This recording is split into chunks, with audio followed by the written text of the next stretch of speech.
So this talk actually is the culmination of the 4 years that I spent in the scientific application specialist role.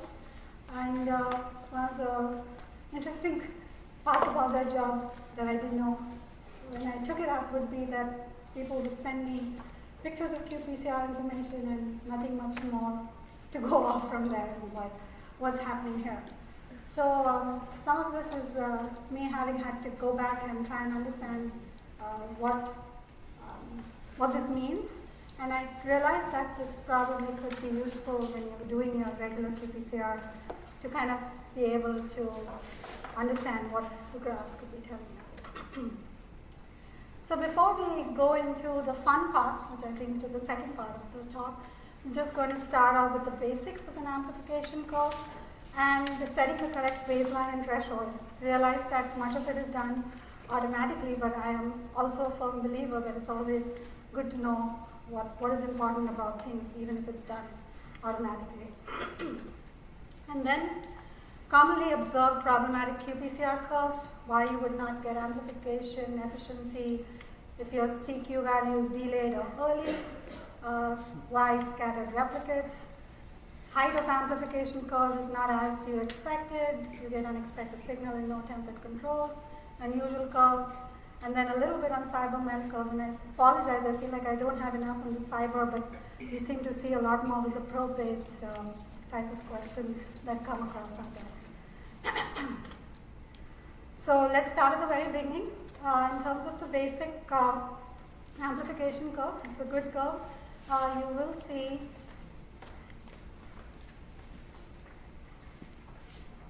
that every qPCR, you'll, based on your template concentration, you'll have a starting baseline region. In this region, amplification is occurring. It's just the amount of fluorescence in this space is not high enough to be detected by your detector. So it's not that there's no amplification. But after some time, you will see that it starts into the exponential region, and then finally it goes into the plateau region where you start depleting reagents, as well as now you've made so much amplicon that it's more likely that your two strands find each other rather than the primer finding each other, as well as that your enzyme is now gone through 40 heat denaturation, so you will start losing activity. Okay? How many of y'all are using ABI machines? Okay, and Biorad? Okay. So there are some different things when it comes to different machines. With the ABI machines, you definitely have to keep in mind rocks, and I'm going to be touching upon that as we go.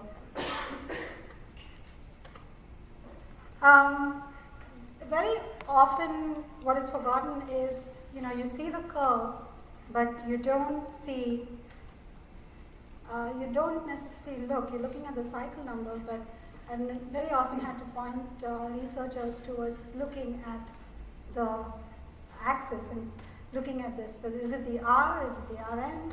And it means slightly different. If your axis, your y-axis is just saying R, it's basically telling you this is the raw fluorescence. There's no normalization of that data. It's just the amount of fluorescence due to that dye. If you see Rn, it's telling you that this emission intensity of the reporter dye has been divided by a normalizer such as ROX, especially for the ABI machines. Something you'll need to understand about the ABI machines is that they had to incorporate ROX because of the optics of the machine, such that it would, say it would 100% excite the center of the plate, but it did not equally excite the edges of the plate.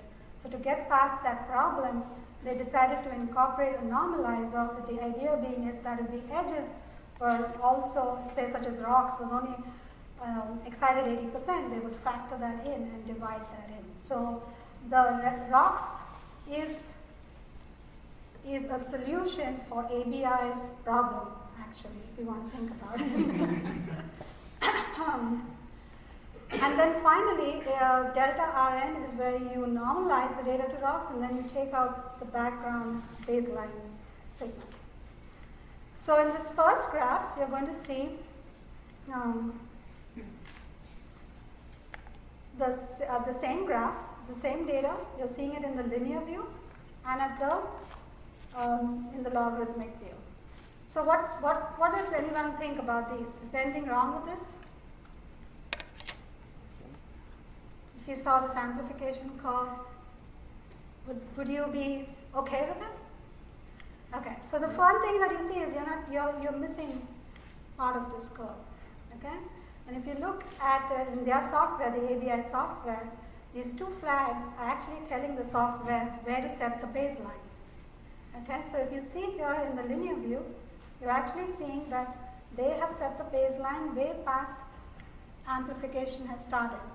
So what is happening is that it's subtracting a higher amount of baseline from your data, and this is causing an artifact in the way your data is churned and taking away part of your signal. So the solution there is as simple as readjusting your baseline, and you will see you'll capture your amplification curve. So some of these anomalies of qPCR curves is just an artifact of normalization of how you set your baseline, how you set your threshold. So just being aware of such nuances, I think, is kind of important. Sure. So in the logarithmic plot, it should look something like that typically? Yes. Logarithmic? Yes. Okay. But in the linear, it will always look like this. So that's another thing, is sometimes I find researchers looking at the linear, in the linear view, but expecting the logarithmic view. It looks totally different. So you have to kind of keep in mind what is your scale, whether it's the linear or the logarithmic. So once you get them to recognize that, then I think the expectation is different in how it looks. Same thing, this, as you pointed out, the same graph on the linear scale and on the logarithmic scale. What is important to keep in mind here is that the threshold. Is the threshold set the same, you think, in both these graphs? So it's a trick question. Actually, it's set the same, but because you're looking at it in the linear view versus the logarithmic view, it looks different. The thing is, you're always wanting to set thresholds such that you're in the middle of your exponential phase. And that's better to visualize on your logarithmic scale and not on your linear scale, because when you're trying to find that exponential phase in the linear phase, it's very hard to know exactly where to set that threshold. For most part now, software sets automatically, so you don't have to worry about it. But at the same time, I know that sometimes people, if they move this to the higher, it's going to mess up your data, so you need to keep that in mind. And so if you set the threshold in the linear scale, keeping it in the middle of that, what's going to happen, it's going to make your threshold setting this high. So this is not right, and this is not right. This is the right setting for threshold. In the middle of the exponential phase, then the data is set to the logarithmic scale. Okay?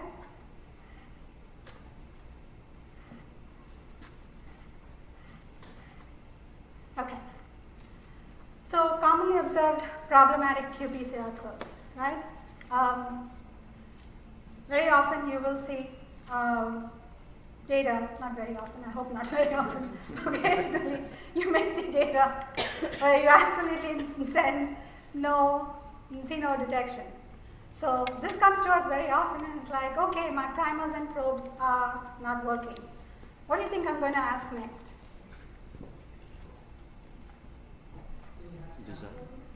Do you have a positive control, right? I mean, for you to make an assumption that your assay primers and probes are not working in your sample, you need to show me that it is also not working on a positive control where I know the template is there. How can I tell whether the template is not in here and you're not getting expression because it's not there, rather than the assay is not working? So something to keep that in mind. So if you have a lack of target in sample, you want to think about a positive control. You could have an assay design failure. I'm not saying that something about your assay design is not optimal, but you do want to make sure if you have a positive control and you test your assay and it's still not working, then you want to try a different assay. It's possible that your cDNA prep was degraded. Like, okay, you worked on it 1 week ago, but something happened, you incorporated it with RNases. So, and you show me this, I'm like, okay, how often have you repeated this experiment? Have you tried it multiple times with different cDNA preps? If you tried it with the same cDNA prep but something went wrong, I get it, but if you tried it with a different cDNA prep, then it's more probable, yes, sure. How long can you keep the cDNA stable in the fridge? If you're going to keep it, it's -80 and dry as you want to dry it down. -80 in TE would see 6 months. What about in the fridge? Can you keep it for more than a week? I think you can, but it really depends on the quality of the extraction. It's very subjective for me to say you can keep it, because if you've somehow not extracted it well, and if you have some contamination. But I wouldn't think keeping it 1 week in the fridge should affect it. I would think it should be okay. And that's why if you have your regular positive control that you run every time, and if you see it's picking up the same CQ that it did last time, you're good, right? I mean, you don't have to worry then it's 1 week or 2 weeks. As long as you have that control, that you know what CQ value it was at your first run, and it should keep maintaining it till your final run. Once you start seeing that's changing, then I would dump it. This is interesting, but it's possible that you're using a dye on a machine that has not been calibrated or is not possible. As well as this is something that I have seen, an incorrectly assigned dye detector. So this was data sent to me where FAM was assigned as camera, because instead of setting the quencher as camera, I think they set the dye as camera. And also if you assign it as TET is very close to FAM, so you end up seeing something that looks like it's amplifying but not. This is all signal bleed over. So you want to make sure that the detector assigned is the dye you're using. PCR efficiency. Of course, that's the most commonly seen challenge with qPCR. If you have a good efficiency, you see a nice sigmoidal amplification curve, poor efficiency, and you start seeing a more linear shaped curve, right? So what's going on? Lots of different things could go wrong. Not a simple answer, but let me just say that not every time it's so obvious that it's a poor efficiency. This is obviously worst case scenario. Many times it just looks not quite right, but it's more linear than it is sigmoidal. So it's more hard to figure out what's happening at that point. As I showed before, if your primers are designed on a SNP site, you could have an efficiency issue, the sensitivity of the probe. By that I meant either within the design of the probe, if it's not picking up all your targets, as well as different dyes. Some are better than others. That if you see, the FAM dye, it's maybe more sensitive, and maybe not as sensitive with some other dyes. So you may want to keep that in mind. Sample inhibition, we've talked about stuff that comes along with your cDNA. That may be not getting diluted out, so that could be causing a problem. Incorrect dilutions also causing errors in standard curve. I've seen very often that I've been told that it's 10-fold dilutions, but if you look at the standard curve, if it's a 10-fold dilution, you expect to see samples 3.32 cycles apart. But you can see sometimes the dilutions are really not following that, so something to keep in mind. You can also get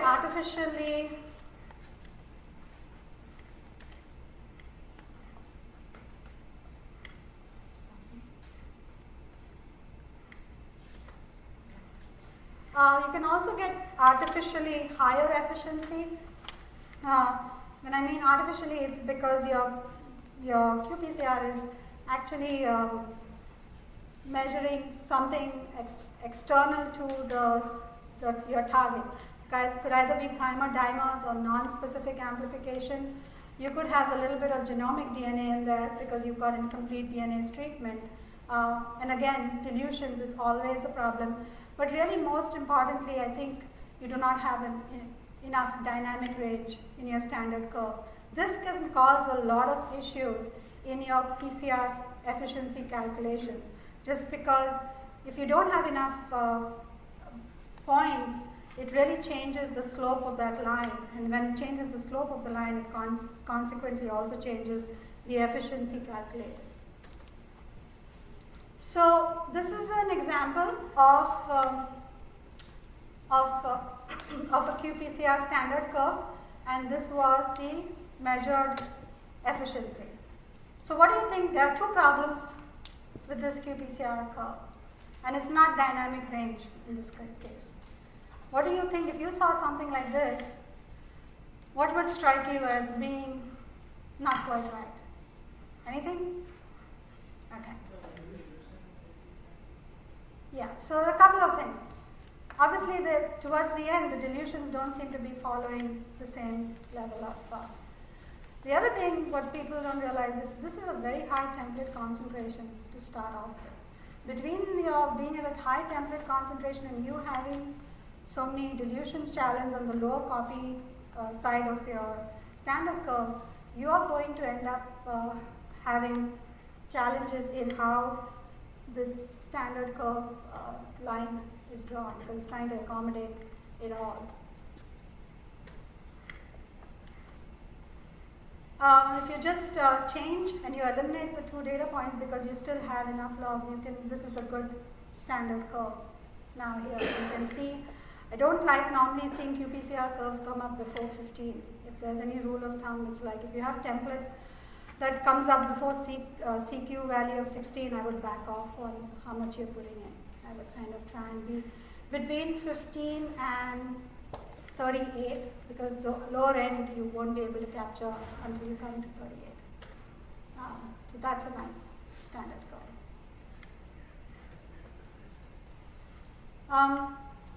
So in terms of delayed CQ, sorry, any questions? Then go ahead. There are a number of different number of different points to consider. Of course, the most obvious one is the efficiency of the primers is not the best. We've also talked about sample inhibition. This is a couple of unusual instances where it's the normalizer such as ROX as well as the master mix that can make a difference in your CQ. I kind of touched upon this in the previous talk, so I'm going to skip this.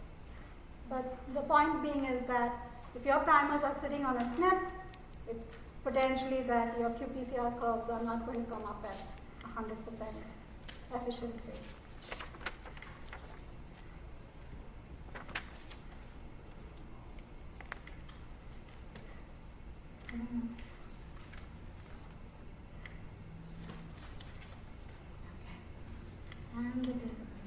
Okay, so sample inhibition, I kind of touched on this in the previous talk as well, that if you have phenol trace residues of that coming up in your cDNA, you will see that your amplification curves in the earlier part of your standard curve are more closely spaced than once the inhibitor starts getting diluted out, then that effect gets minimized. So you have to realize that if it's a 10-fold dilution and you see it so closely spaced, it's probably because this first curve has got so much inhibitor in it, it's coming up delayed, and it's going to affect the way your qPCR standard curve is generated. So when you try and incorporate that, this is the outlier that kind of messes up your curve. So the concentration of inhibitors is maximum in the least dilute sample, or your highest cDNA concentration. So as the sample is diluted, this inhibitory effect decreases, so you want to make a new cDNA prep and try to minimize contamination with phenol chloroform if that's what you're doing. Something else to keep in mind, these are again two 10-fold dilutions, and the only thing difference, both of these are 10, is the first curve is with one master mix, and so this is one master mix A, and the next curve is in master mix B. And just by switching master mixes, you can start shifting your qPCR curve. So ideally, it's not like one master mix is necessarily better than the other, but if you're analyzing a whole range of different samples, stick with one master mix. Don't switch between different master mixes, and yeah. Yeah, are you talking about like two different tubes from the freezer here, or No. two different manufacturers? Two different manufacturers, Okay. actually. But at the same time, you can, may also happen with two different lots. I cannot say that it will not happen, but this was with two different manufacturers.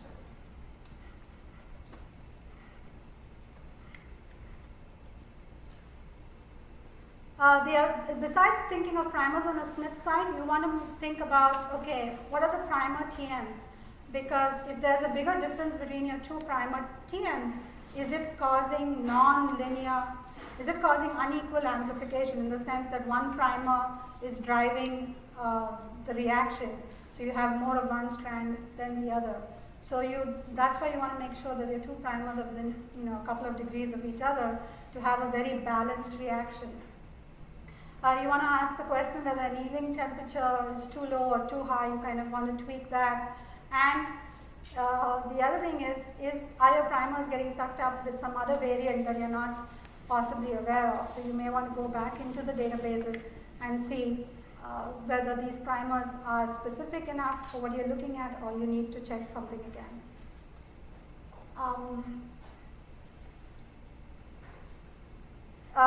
What is also not appreciated sometimes is, as much as we would like to believe that all dyes are created equal, all dyes are not created equal.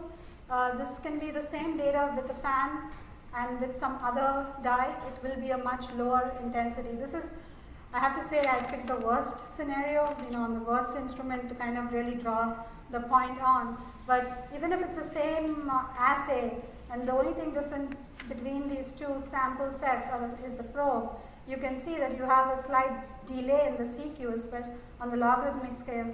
You can see that a little better. But this is only the difference in the fluorescent intensity. So fluorescent intensities of dyes are different, and it's compounded by the instrument on which they're detected. Some instruments are better at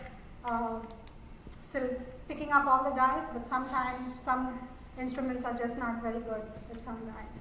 So that's another reason why I also think that you want to put your lowest expressor with fan, because it's the brightest dye, because you know you're not going to miss out signal. Has anyone got this curve? So this is a curve where you see if you have too much template, and it's the data is shown that the normalized view as well as the background removed, and you're like, wait a minute, it looked like my PCR was doing well, and then it went down. What happened here?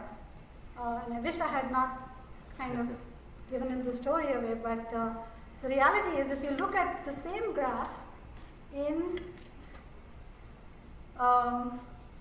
the linear view, you can see that you are seeing amplification. It's just that you have amplification coming up very early, and if you have your baseline set automatically, what's happening is that it's erroneously adjusting the baseline. So as you get more higher, it starts dividing by a different number, and you start artificially manipulating. If you get a graph like this, I would definitely back off the template concentration. Ideally, you want it to be at a template concentration where it comes up after cycle 15. Anything that comes up before cycle 15 is really just going to mess up your baseline normalization, because remember, you may have some curve out here, and because it's already subtracting such a larger value, you may miss out on specific signal. So you want to keep that in mind. This is another one that surprisingly is again a baseline issue, and it's because of too much template. So in your earlier samples, you will see that it doesn't look like a typical qPCR amplification curve. It has this artificial hump. Again, this is on the delta RN view, and then if you actually take it off auto baseline and you do a manual baseline adjustment, which you can see out here, and you adjust it for the fact most ABI instruments set it from 3 to 15, but then if you manually adjust it and go back and readjust the baseline, it corrects for that. So you'll see many of these funny curves are actually an artifact of normalization. So you really have to get into the habit of looking at the data in different ways, looking at the baseline and trying to really see, is this, real or not. As I said earlier, then expected CQ could be because you have some genomic DNA contamination, you could have multiple products, you could have a high primodimer formation, or that maybe you didn't anticipate that in your samples this transcript naturally has a high expression. Okay, so not all early CQs can be explained away by normalization. Sometimes it may just be the reality of your sample. Scattered replicates. We were doing a qPCR in-house workshop with training tech support, and this is actually some of the data from someone who actually was trying it, although they've not really done qPCR. But obviously, I've seen that pretty often that on the scattered replicates, the first two, you see people tend to do well, but if your pipettes are not calibrated, by the time you go down for your third reading, you start seeing this shift in the third reading. Not good, obviously. So, of course, scattered replicates can be because of pipetting errors. But another point to keep in mind, which we have seen this, is for if your PCR instrument is not properly thermally calibrated. If across your plate, your cycling going up and down is not equal across the plate, you may have artifacts just because your instrument is not raising and lowering temperature equally across the entire plate. And you may think this does not happen, but this actually happened to us in our own research division, and especially if you're doing fast cycling, where you have only seconds where the instrument is going up and going down. And if that is not optimized, you can start seeing replicates all over the place. So if you're doing fast cycling, you may want to increase the amount of seconds that you put on each of those cycling times to make sure that you give the instrument enough time to, and obviously ideally you want to get your instrument thermally calibrated, but that's another.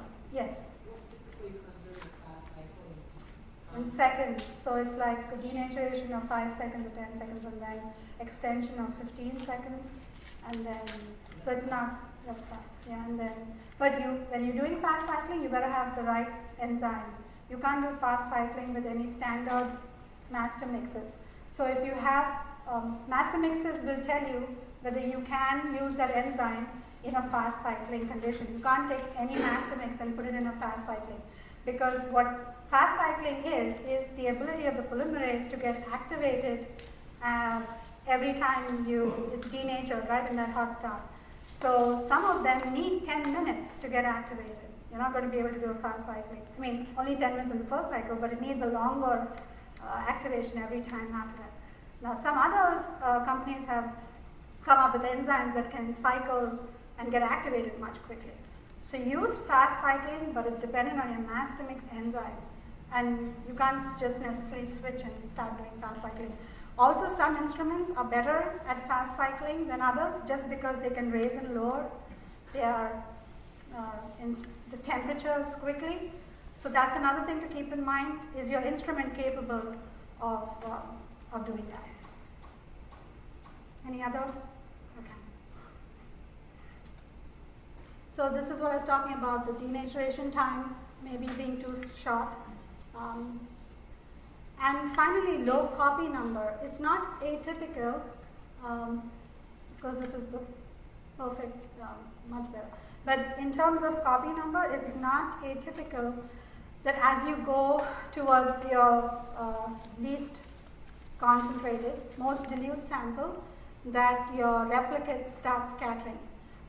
One of the things to offset that is if you put yeast tRNA, because what happens in these situations is possibly your template is sticking to the side of the tube. So you want to make sure that you're using the right plastics that are not catching your template. But the other thing to keep in mind is you can also use yeast tRNA. That helps to keep that within solution and for you to not lose out on template in your lowest copy. You would add yeast tRNA to all your samples, but you'll see the effects of that more in the lower copy number. Okay, so moving on to height of amplification curve. Lots of different reasons. If you have a low background, then the normalizing, the background subtraction is different. The probe concentration, we're going to talk about signal bleed over. We'll talk about rocks again here and show you all how that really changes the height of the amplification curve. Oh, my pet product. Like this because it has lower background. This is the same assay, by the way, same primer, same probe. Because it has lower background, what happens is that it ends up giving you the CQs that are earlier. This assay was compared with FAN, with ZEN, BHQ, Eclipse, ABBA, FlatFQ, and TAMRA. And we consistently see we get earlier CQs with ZEN because of that. It's just the lower the background, the better. And we sell it in different scales. This is pretty popular, these smaller scales. If you're doing a screening study, just get a couple of 100 reactions and 500 reactions, and then based on what works, then move on to a larger scale. This is a case study. Is this the effect? Someone was talking to me about a flat line. Is this what you'll see in your? Okay, so this was actually, we have a customer called Tetraco. They're actually trying to detect multiple viruses in the field in Cincinnati. So they have this cocktail of multiple different primers and probes, and so they need to make sure that the background and the signal bleed over is minimal. So they did a comparison where they took single-quenched probes, which are these red ones, and then the ZEN double-quenched probes. And they would see this railing effect with the single-quenched probes because just there was so much fluorescence between the amount of primers they had in the template, they were kind of amplifying. And what was more troubling is that if they looked at it in the other channel, I believe it was the hex channels, they would see so much bleed over. This is bleed over signal, this is not amplification. This is looking at it in a channel that there should be no signal, whereas the ZEN double-quenched probes, there's absolutely no signal. So when you're doing multiplexing, this is the advantage of having ZEN, because there's no bleed over in the other channels and keeps your background low. So then they opted to move towards ZEN double-quenched probes for whatever assays they needed. So this is called railing, we want to keep in mind. Probe concentration, if you've added half as much, it's going to finally affect the height of your amplification curve. It could also be that this could be affected because of limiting reagents or degraded reagents such as DNTPs or mastonics. Rocks. So rocks is interesting. Normally, typically for ABI instruments, and most instruments, I think it's around 50 nanomolar rocks. And so if you end up putting too little rocks, I know some of, I guess Agilent and stuff sell you rocks separately that you need to formulate it. And if you make a mistake with that, it ends up giving you a very noisy signal.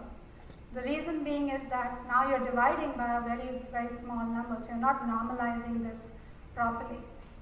You can see that the green here, if you look at the multi-component view, this is the multi-component view on ABI showing you the raw fluorescence. This is the normal rocks levels, and then the rocks level is much lower when you've not added enough. So it's not able to normalize it correctly, so you get very noisy signal. On the flip side, if you put too much rocks, now again here's your raw data showing you the rocks level, and this is where it should be, this is where it is. If you're dividing it by a much larger number, so your height of your amplification curves get dropped. So you may want to see, if you're adding rocks yourself, is rocks changing the height of that amplification curve because you don't have it at the right concentration.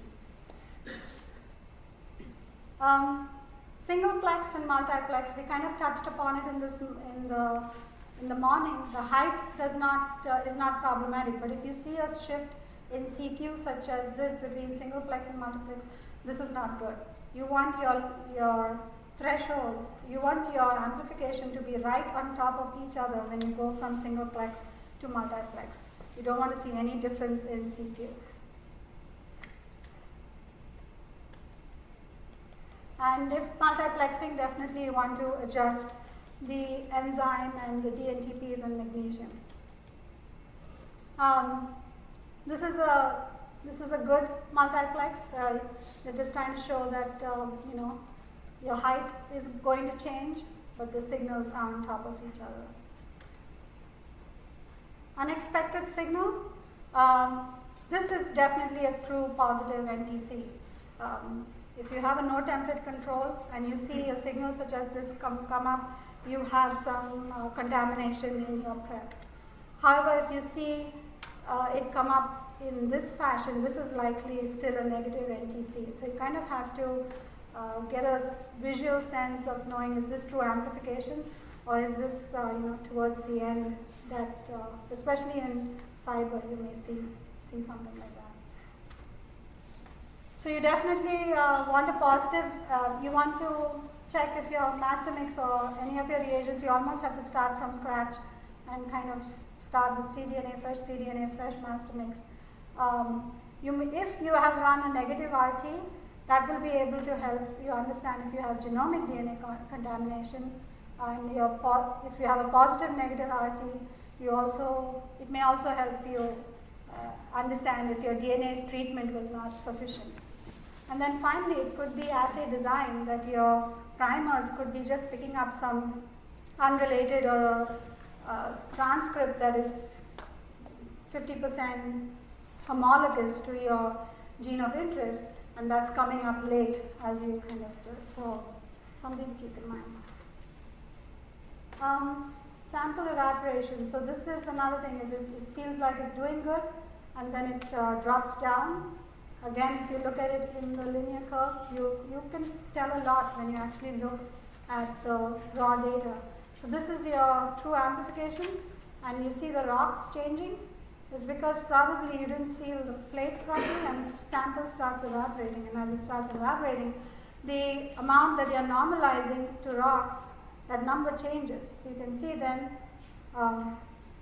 because it starts increasing, then your height of your amplification curve starts decreasing. So just artifacts of normalization. Same thing out here. So whenever you see these funky curves, I think you should always go back to look at the raw fluorescent data to see whether your rocks remain stable.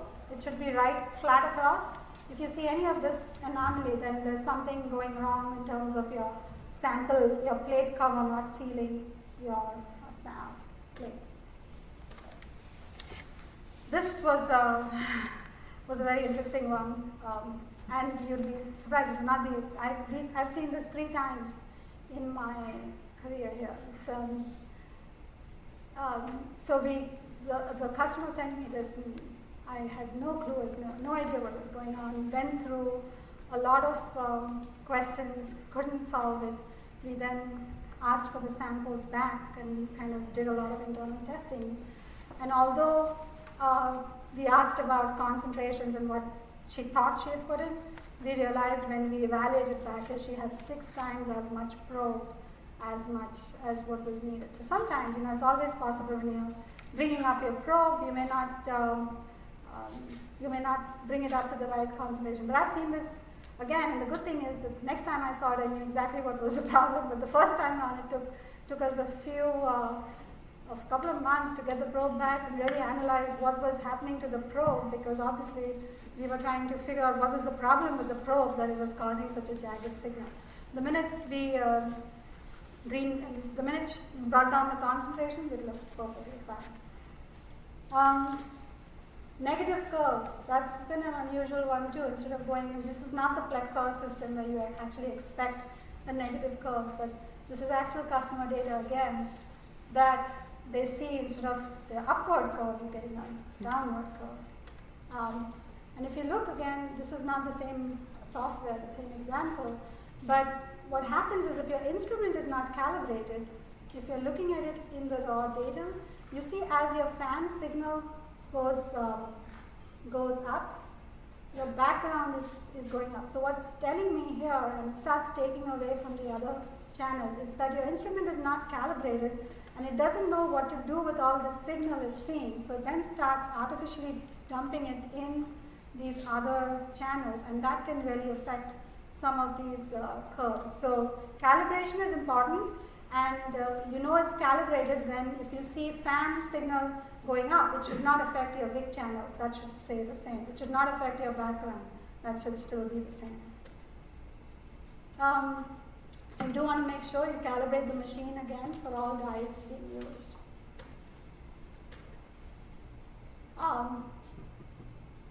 So this is a fun one, right? Has anyone seen this? You have, see? Not that unusual. Do you know why? Any guesses? I've just kind of hinted at it across. What do you want to guess? 2 products. Pardon? More than 1 product. 2 products. No.